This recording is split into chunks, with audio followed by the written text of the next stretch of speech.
আরে এই জঙ্গলে এই ছোট্ট দুধের শিশুকে কে ফেলে রেখেছে এখানে? তার কি একটু দয়া মায়া নেই? এতটা নিষ্ঠুর মা এই পৃথিবীতে আছে যে তার সন্তানকে এভাবে জঙ্গলের মধ্যে ফেলে রেখে যায়? আমি যদি ঠিক সময় না আসতাম তাহলে তো শিশুটিকে ছিঁড়ে খেত শেয়াল শকুনে। আশেপাশে কাউকে দেখতে পাচ্ছি না। আমি এক কাজ করি, শিশুটিকে নিয়ে যাই। আমার বউকে দেখালে সে হয়তো নিশ্চয়ই অনেক খুশি হবে।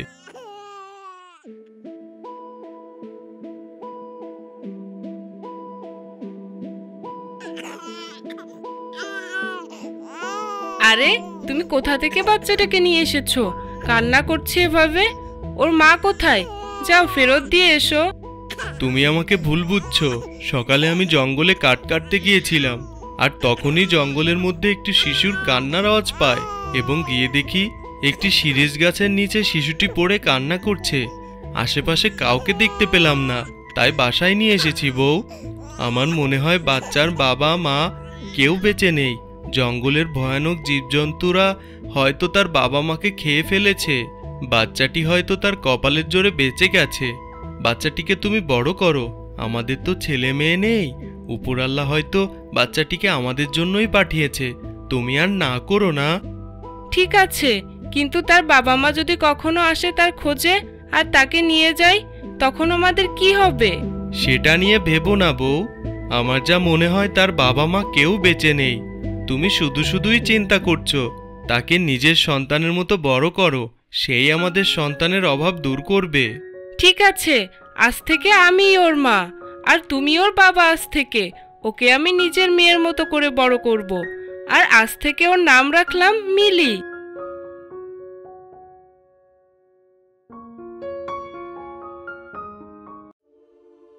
ঠিক বুঝতে পারছি না গো, আমাদের মিলির বয়স বাড়ছে আর ওর গায়ের রং এমন নীল বর্ণের হয়ে যাচ্ছে কি করে? এমন গায়ের রং তো আমি আগে কখনোই দেখিনি।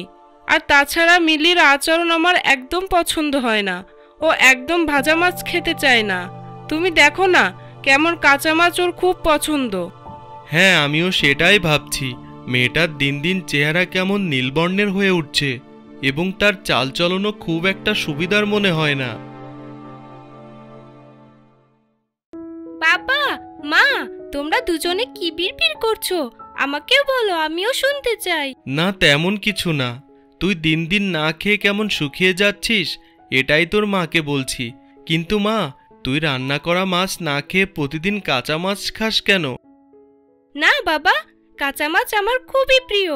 তোমরা তো জানো কাঁচা মাছ না খেলে আমার একদম ভালো লাগে না, আর পেটও ভরে না। তুমি মাকে বলো না বাবা, আমার জন্য সবসময় কাঁচা মাছ রেখে দিতে। আমার তরকারি দিয়ে মাছ একদমই পছন্দ না। কিন্তু মিলি, বোঝার চেষ্টা কর। এভাবে কাঁচা মাছ খেতে থাকলে তোর পেট খারাপ করবে তো। তুই তো অসুস্থ হয়ে যাবি মা। আর তোর কিছু হলে আমাদের কি হবে? তুই ছাড়া আমাদের কে আছে বল? তোমরা শুধু চিন্তা করছো মা। আমি সেই ছোটবেলা থেকেই কাঁচা মাছ খাচ্ছি। কই, এখন পর্যন্ত আমার তো কোনো কিছুই হলো না। তোমরা তো শুধুই আমাকে নিয়ে একটু বেশিই চিন্তা করো। তোমরা থাকো, আমি যাই আম গাছ থেকে আম পেড়ে খাই।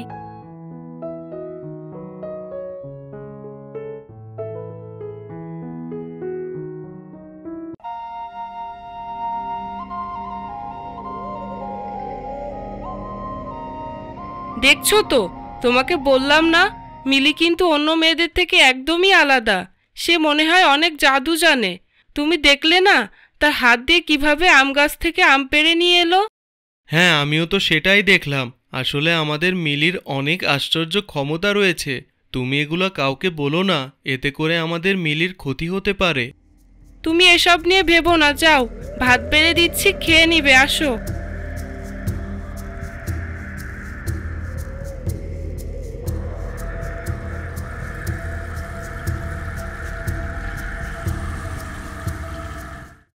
বাহ, রহিম চাচার পুকুরের মাছ তো খুবই মিষ্টি খেতে।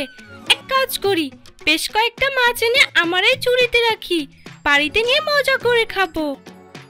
কিরে মিলি, আজও এসেছিস আমাদের পুকুরে মাছ চুরি করতে? তোকে না কতবার করে বলেছি এই পুকুরের মাছ আর চুরি করতে আসবি না। তুই আগেও অনেকবার মাছ চুরি করেছিস, তোকে কিছু বলিনি। কিন্তু আর না, আজকে নালিশ করব তোর বাবার কাছে। হ্যাঁ, যাও যাও, তোমার যা ইচ্ছা তাই গিয়ে বলো, বাবা আমায় কিছুই বলবে না। আমার যখনই মন চাইবে তখনই তোমার পুকুরে আসবো মাছ ধরতে। আচ্ছা মিলি, তুই এভাবে কাঁচা মাছ কিভাবে খাস? তোর কি একটুও খারাপ লাগে না? কোনো সুস্থ মানুষ কি এই কাঁচা মাছ খেতে পারে? তুই কি আসলে কোনো শাকচুন্নি নাকি বলতো? কি বলছো রহিম চাচা এসব? আমি শাকচুন্নি হতে যাব কেন? তোর গায়ের রং কেমন নীল বর্ণের, আর তাছাড়া তুই কাঁচা মাছ খাস, যেটা আমাদের মতো সাধারণ মানুষের পক্ষে সম্ভবই না। আমার মনে হয় তুই মানুষ না, তুই ভূত। হ্যাঁ, ঠিকই বলেছো, আমি ভূত। আসো, তোমার ঘাড় মটকাবো আমি। তোমার ঘাড় মটকে তারপর তোমার মাথার ঘিলু বের করে আমি খাবো। আসো, কই আসো। না, তোর সাথে কথা বলে শুধু শুধু আমার সময় নষ্ট হবে। আমি এখন বাজারে যাচ্ছি, তোর সঙ্গে পরে বোঝাপড়া হবে।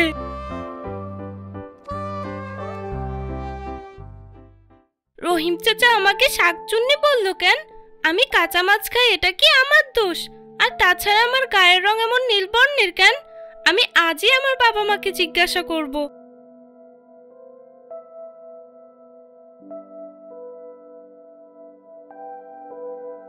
মা, বাবা কোথায়? কি হয়েছে মিলি? তুই চিন্তিত হয়ে আছিস মনে হচ্ছে। আমাকে খুলে বল মা, কি হয়েছে তোর? আমার গায়ের রং এমন নীল বর্ণের কেন মা? আমি তোমাদের থেকে এমন আলাদা দেখতে। আমার গায়ের রং এমন কেন মা? আমাকে বলো। কেন মিলি, কি হয়েছে হঠাৎ? এমন চিন্তা তোর মাথায় আসলো কেন? রহিম চাচা বলছে আমি নাকি শাকচুন্নির মতো। আমি কাঁচা মাছ খাই আর আমার গায়ের রং নাকি নীল বর্ণের, ঠিক যেন শাকচুন্নির মতো। তুমি বলো না মা, আমার গায়ের রং এমন কেন? মারে, তুই মন খারাপ করিস না। যে যাই বলুক, তুই আমার মেয়ে, আর তুই যেমনই হোস না কেন আমার কাছে তো রাজকন্যা। তুই অনেক সুন্দর, তুই অনেক সুন্দর তো, তাই ওরা দেখেই হিংসা করে তোকে। না মা, তুমি বলবে না তাই তো? ঠিক আছে, আমি বাবার কাছে গেলাম। বাবার কাছে গিয়েই জিজ্ঞাসা করব যে আমি কে, শাকচুন্নি নাকি মানুষ।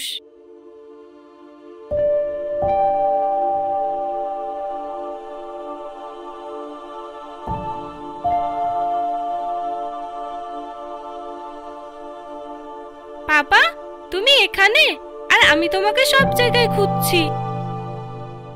কি হয়েছে মা? তুই এভাবে জঙ্গলের মধ্যে আমাকে খুঁজতে এসেছিস? কি হয়েছে মা, বলতো? রহিম চাচা বলছে আমি নাকি শাকচুন্নির মতো দেখতে, আমার গায়ের রং নাকি নীল বর্ণের, আর আমি কাঁচা মাছ খেতে খুব ভালোবাসি। কাঁচা মাছ নাকি কোনো মানুষ খায় না, শাকচুন্নি খায়। এখন তুমি বলো তো বাবা, আমি কি শাকচুন্নি? আমি কি মানুষ না? আরে মা, তুই আমার মেয়ে, তুই শাকচুন্নি হতে যাবি কেন? কে বলেছে তোকে এসব উদ্ভট কথা? তুই একদমই মন খারাপ করিস না। সে হয়তো মজা করেই বলেছে। তুই তো আমার লক্ষ্মী মা। আজ আমি তোর জন্য অনেক মাছ কিনে নিয়ে আসবো মা। তুই এখন বাড়িতে যা। বাড়িতে তোর মা একা একা তোর জন্য অপেক্ষা করছে। তুমিও বলবে না তাই তো? ঠিক আছে, তোমাদের কারো বলতে হবে না যে আমি আসলে কে, আমার গায়ের রং কেন এমন। আমি যতদিন জানবো না যে আমি কে, কেন আমার গায়ের রং অন্য মানুষের থেকে আলাদা, এটা না জানা পর্যন্ত আমি আর বাসায় ফিরবো না। থাকো তোমরা, আমি গেলাম। মিলি, কোথায় যাচ্ছিস? যাস না মা, আমার কথা শোন। মিলি, মা আমার, শোন মা। আমি যতদিন না জানতে পারছি আমার গায়ের রং এমন কেন, আমি কেন সাধারণ মানুষ থেকে আলাদা, ততদিন আমি জঙ্গলেই থাকবো। আমি আর বাড়িতে যাব না।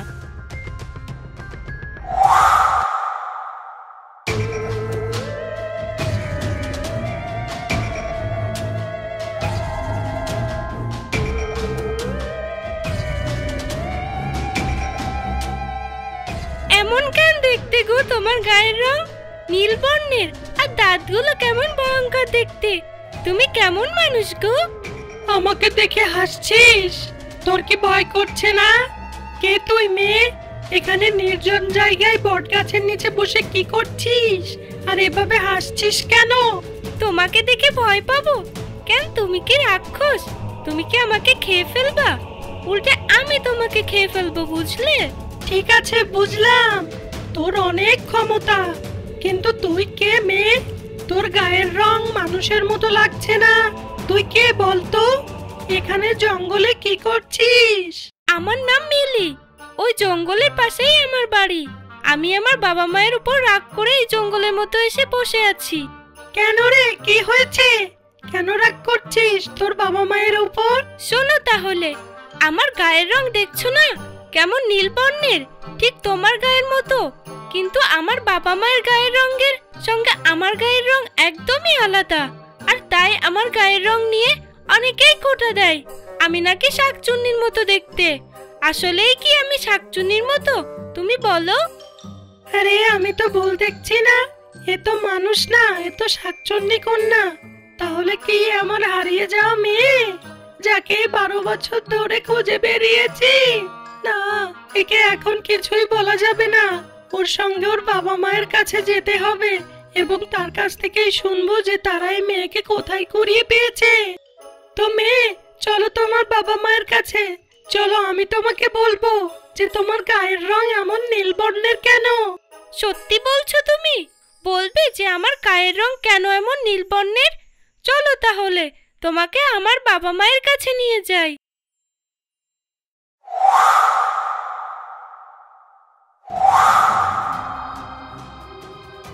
মিলি, মা আমার, কোথায় গিয়েছিলি? সে সকাল থেকে তোকে খুঁজছি। সেই যে জঙ্গল থেকে কোথায় গেলি, তন্ন তন্ন করে খুঁজেছি, কিন্তু কোথাও তোকে পাইনি। কোথায় গিয়েছিলি মা? আর তোর পাশে কে? আমি এই মেয়ের মা, মিলি আমারই সন্তান। ওগো, এই অদ্ভুত মহিলাটি কি বলছে? হ্যাঁ, আমি ঠিকই বলছি মিলি, কোনো সাধারণ মানুষ নয়, ও আমার সন্তান।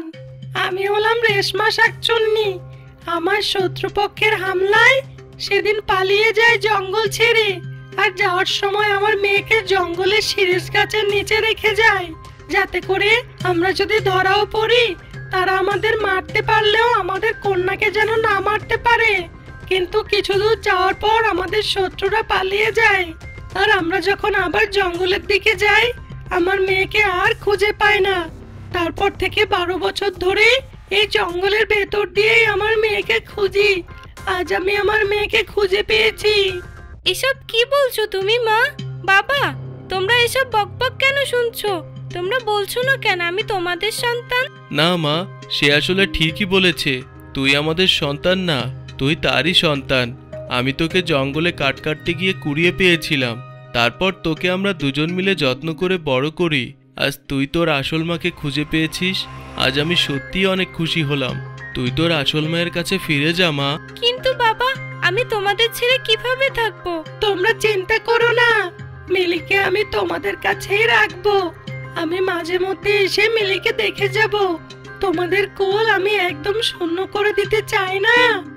ধন্যবাদ তোমাকে, অনেক ধন্যবাদ।